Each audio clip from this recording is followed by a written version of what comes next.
Hi guys, Mr. Higgins here. We're just going to have a quick look at the division that we found a bit tricky today in class. We looked at two methods of doing it, and I'm going to just go through those on here now, just so you've got a bit of a refresher on how to work them out. So the first example that we looked at was 44 divided by 3. Now, whatever method you feel comfortable with is the one that you should use. But you should have a go at doing both of them at least, okay? So we need to look at how many 3's are there in 44, okay? So what do I times by 3 that would give me the answer of 44, okay? And to do that, I would think, what is the nearest to 44 that I know as a multiplication fact? We know that there are at least 10, so 10 times 3, which is 30, yeah?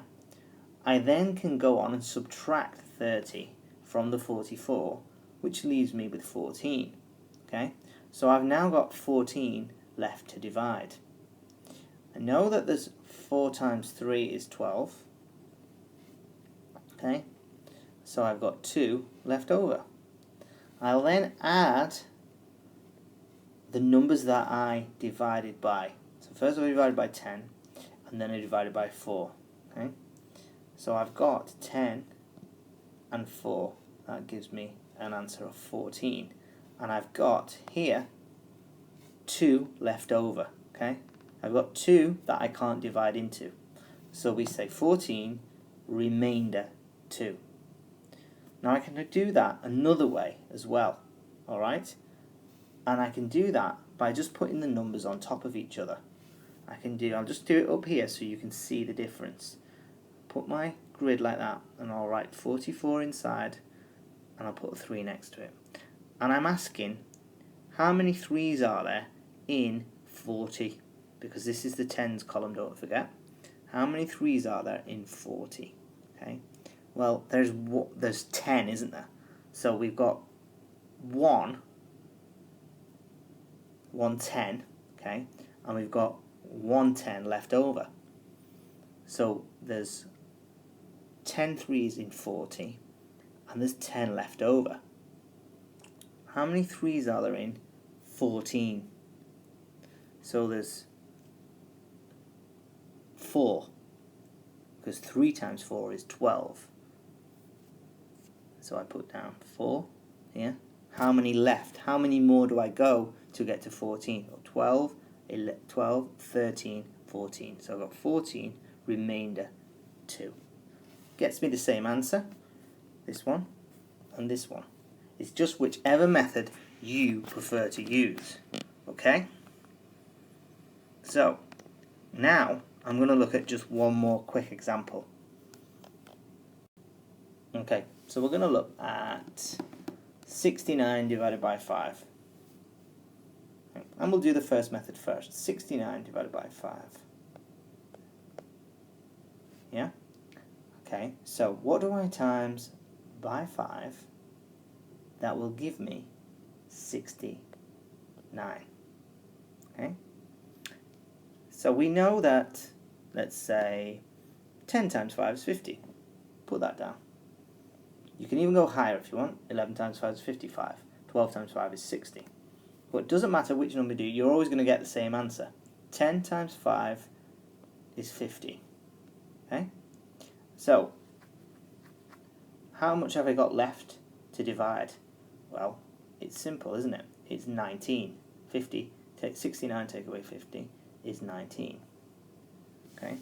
So is there a number in my 5 times table that's close to 19? Well, yes, there is. 3 times 5 is 15.